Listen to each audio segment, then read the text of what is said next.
The Isaiah Factor Uncensored starts right now.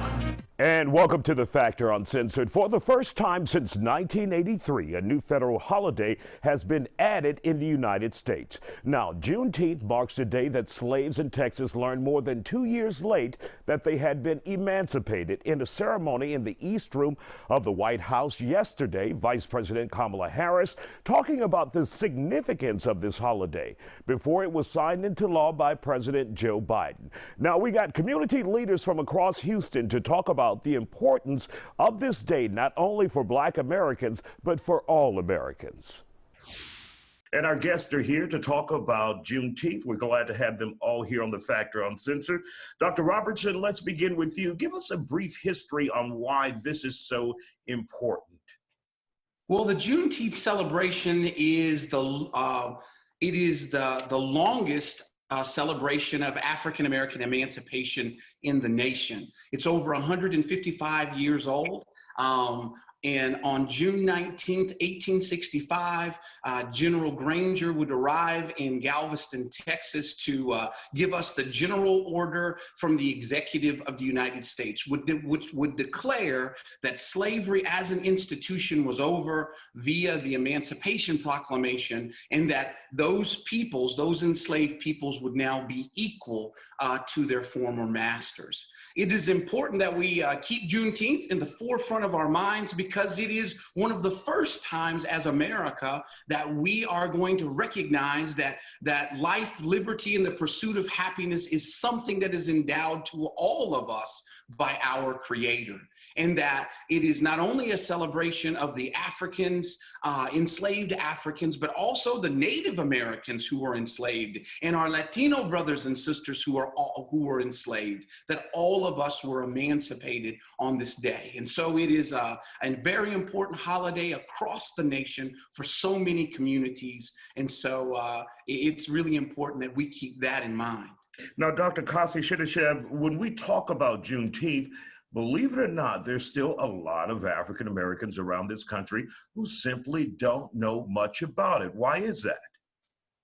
Right. Well, some have just simply not been introduced to the holiday. And part of the problem also is that there were, even among African Americans in Texas, there were some who really didn't want to celebrate the day because, you know, they would harp on the idea that there were folks, you know, they found out late, you know, about emancipation. And so there was also this effort to kind of distance themselves from slavery. So they didn't necessarily want to embrace it. So they weren't passing the holiday down. But then there were others who did.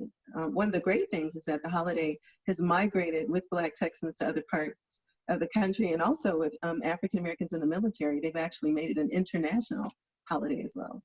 Bishop Dixon, how relevant is it now in this age of George Floyd, the push for change in this country with the way African Americans are treated by law enforcement officers and social justice?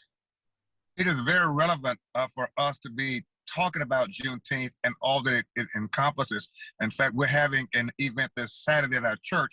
It's entitled, Freedom is Under Attack, We Must Fight Back. The truth of the matter is, voter suppression is a nationwide conspiracy to undermine the freedom that we were supposed to inherit in 1863, that we learned about in 1865. The fact of the matter is, white supremacy is on the rise. And a number of other factors, you mentioned the police brutality issue, George Floyd, so many other issues point to the fact, the economic disparities, the health disparities, education disparities, all these realities point to the fact that we are not fully free and have not been. And Reverend Al Edwards, the father of the Juneteenth holiday here in Texas, said these words to me: we're only a few laws between us and the plantation. And one of those laws has to do with voter rights. Those are under attack as we speak. So the reality is we must have all believers in democracy and in equality to fight for freedom, to fight to maintain what we've gained, but also, as others have said, to make sure we continue to advance the cause of freedom. That's what needs to happen. And Isaiah, I'm thanking you for having this conversation. I'd love to talk to our guests even after this moment, because we've got to unite in the fight to protect those freedoms and to advance the cause of freedom for all people, including, of course, African Americans. And in the last remaining time that we have, Dr. Kasi Shinishev, how can we get young people interested in this holiday? Young people who have been far removed from slavery, from the civil rights movement, who don't seem to connect. They spend so much damn time on social media, and there's not much about Juneteenth there. How do you get young people involved? Well, one of the ways that you get them involved is to have discussions at organizations that are already gathering during the summer.